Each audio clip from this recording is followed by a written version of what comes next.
Hello बच्चों, चलिए प्रश्न को देखते हैं। तो दिया गया प्रश्न है कि भौतिक साम्य की प्रकृति क्या होती है, आप इसे कैसे प्रदर्शित करेंगे।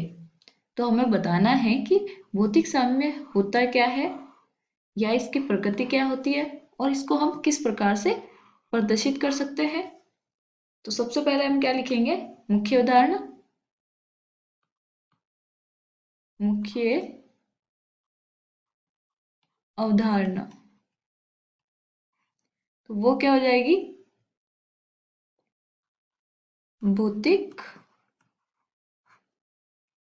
साम्य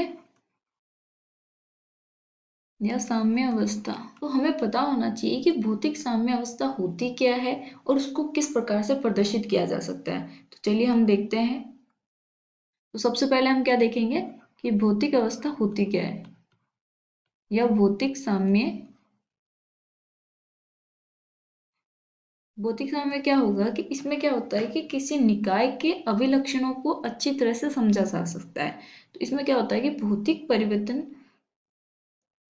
में उत्पन्न जो साम्य होगा उसको हम क्या बोल देते हैं, भौतिक साम्य। इसमें किसी निकाय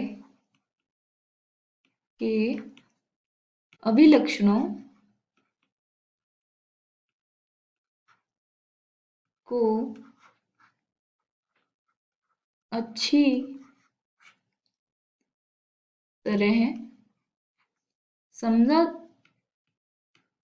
समझा जा सकता है।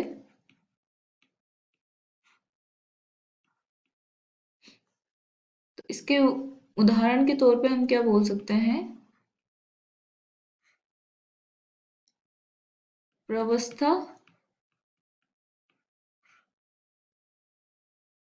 रूपांतरण। तो भौतिक साम्य क्या होता है, उसमें क्या सिर्फ भौतिक परिवर्तन होते हैं। किसी भी अगर हमारा जो अभिकारक है और वो उत्पाद में परिवर्तित होता है तो उसमें सिर्फ भौतिक परिवर्तन ही, जो भौतिक गुणधर्म है उन्हीं में परिवर्तन होता है, ना कि उनके रासायनिक गुण हमेशा समान रहता है।